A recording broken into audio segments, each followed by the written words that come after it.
자, 지금 소개할 사건은 지난 4월에 있었던 일인데요. 이 당시 피해 학생의 어머니께서 저희 쪽으로 제보를 하셨다가 그 정신적 충격, 그 부담 너무 크셔서 결국 취소하셨습니다. 자, 그런데 다시 용기를 내서 저희한테 연락을 주셨어요.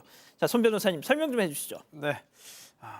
경남 창원에 사는 제보자, 초등학교 2학년 딸이 직접장애를 갖고 있습니다. 그런데 4월 10일에 학교에서 문자 메시지를 받았어요. 선생님입니다. 말씀드릴 게 있다라는 내용이었는데 선생님과 그 후에 통화를 하게 됩니다. 그런데 이 제보자가 들은 내용이 굉장히 좀 충격적이었습니다. 어떤 내용이냐면 아이가 학교에서 스스로 바지를 내렸다. 이런 내용이었습니다.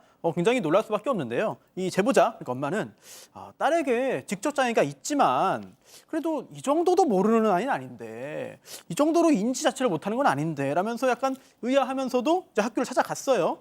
그 사이에 선생님은 반 학생들에게 성교육을 했습니다. 학교에서 스스로 바지를 벗으면 될까 안 될까 뭐 이런 내용의 교육을 했고 제보자는 딸을 데리고 집으로 돌아왔습니다.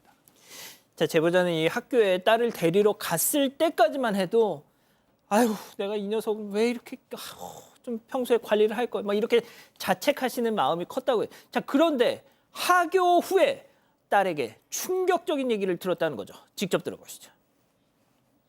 제가 하교하고 왜 바지를 벗었어? 제가 물어보니까 저한테 이제 엄마 사탕 줄게 바지 벗어봐 시켰어 이렇게 얘기를 해주는 거예요. 그날 바로. 그래서 제가 이제 이거 무슨 큰일인 것 같아서 녹음을 했고 그때 바지를 누가 벗으라 했다고?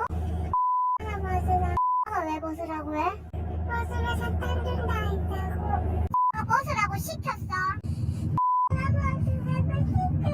벗으면 사탕 준다고 했어? 맞아. 가서 CCTV를 제가 확인하고 이런 동선을 다 이제 안 거거든요. 이 영상에서 보면 5건 정도거든요. 근데 그 영상이 한 2분 정도 사라져 있을 때가 있어요. 그때는 뭐 했는지 잘 모르겠고. 자, 초등학교 2학년이면 9살인데 9살짜리들이 저렇게. 그러니까요. 이 친구가 받을 아픔을 전혀 공감을 못한 것 같죠. 이 어머니께서 맨 처음에는 이 아이한테 너무 속상해서 도대체 왜 바지를 그렇게 벗었냐라고 물어보니까 애가 맨 처음에는 자기가 잘못한 거를 아는지 죄송해요 그러다가 조금 있다가 누구누구가 사탕 준다고 시켰어라고 얘기를 한 거예요. 그래가지고 놀라가지고 이제 선생님한테 연락을 다시 드렸어요. 그랬더니 그동안 선생님께서도 이 상황을 좀 파악하고 계셨던 거예요. 그런데 1학년 학생 중에 한 명이 2학년 누나 2명이 누나를 끌고 다니면서 바지 벗으라고 시켰어요라고 얘기를 했고요. 지목된 학생들도 처음에는 걔가 혼자 벗었어요라고 얘기하다가 나중에는 자기들이 시켰다고 자백을 했습니다. 그래서 어머니께서 이 CCTV를 확인해 보니까 10분 동안 5번이나 이렇게 바지를 벗으라고 한 거예요. 그리고 이제 맨 처음에는 사탕을 준다 그랬다가 그래도 이제 거부하니까 내일 맛있는 거 사줄게 이렇게 얘기를 했어요. 그리고 더 마음 아픈 건 바지를 벗게 하고서는 그다음에 친구들 앞에 나 이뻐? 이런 말도 시켰다고 합니다. 바지를 벗기게 한 다음에 야, 너 애들 앞에서 나 예뻐? 이런 것도 해봐. 자, 박 변호사님. 예. 저 영상을 어머니가 이제 보시고 엄청나게 쇼크를 받으셨을 거 충격을 아니에요. 받았습니다. 자, 그런데 한 걸음 더 나가서 네. 이 가해 학생 부모들한테도 연락을 하셨다고요.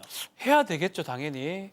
이 운동장에 한 10여 명의 학생들이 있었습니다. 그 학생들 때 있었는데 중요한 거는 가해 학생이 2명이 있었고 가해 학생 부모한테 연락을 했는데 결국 그중에 한 명은 죄송합니다라고 전학을 가겠다라고 얘기했는데 한 명의 학부모가 좀 문제가 됩니다. 어떻게요? 이렇게 답변을 합니다. 어떻게 우리가 책임지냐. 특히 지금 아이는 법적으로 처벌 안 되는 나이고 사회적으로 어떤 처벌을 줄 수 없는 나이인데 당신께서 소송하겠다, 방송국에 알리겠다 이렇게 협박하니까 공포스럽다라고 가해 학생 부모가 얘기를 하면서 그러면 그렇게 하세요. 어떡하라고요? 라고 얘기를 했다고 합니다. 그래서 사실은 이렇게까지 할 생각 없었는데 이 정도 나오니까 방송국에 이 사실도 알리고 제보를 했죠, 저희한테. 그리고 손해배상 청구도 하겠다고 밝힌 상황입니다. 학폭위도 열렸죠. 네, 그렇습니다. 학교에서는 사건이 발생하고 나서 이 피해 학생과 가해 학생 분리 조치를 취했는데요. 사건이 발생한 날부터 일주일 동안 이 분리 조치를 받았고, 이 가해 학생들은 이 체험학습 명분 등으로 등교하지 않는 등 한 달 동안 떨어져 있게 했다고 합니다. 그리고 제보자가 이 학교폭력대책심의위원회에 가해 학생들을 신고를 했는데요. 지난달 16일에 약 한 달 만에 결과가 나왔습니다. 가해 학생들은 2호 피해 학생 신고 접촉, 협박, 보복 금지, 그리고 8호 전학 처분을 받았는데요. 이 가해 학생과 보호자에게 특별교육 6시간 처분도 내려졌습니다. 이 조치 결정 이유에 따르면요. 가해 학생이 제보자의 딸에게 바지를 벗어보라고 시킨 행위가 6차례에서 7차례나 된다고 합니다. 자, 제보자 어머니가 원했던 대로 전학 조치가 내려졌습니다. 자, 그런데 그 이후에 또 다른 문제가 생겼습니다. 체크포인트 짚어보죠. 아직도 한 교실에 이어서 들어보시죠. 행정 정지를 받은 게 6월 2일인데 결과 나올 때까지만이라도 분리해달라 했는데 더 이상 할 수 있는 게 없다 이렇게 해가지고 그때부터는 합반을 했던 것 같아요. 그 이후부터는 쭉 같이 있었어요. 그리고 분리를 잘 하겠다 해놓고 같은 모둠에서 활동도 가고 그랬거든요. 근데 그 엄마가 사람들 모아가지고 뭐 우리 아이가 원래 그런 아이가 아닌데 뭐 어쩌다 보니 그렇게 됐다 뭐 이런 식의 탄원서를 받는 것 같다고 하더라고요. 자, 손 변호사님, 학폭위에서 앞서 전해드린 대로 전학 조치가 내려졌어요. 네. 자, 그런데 가해 학생, 피해 학생이 아직도 한 반에 있다고요? 그렇습니다.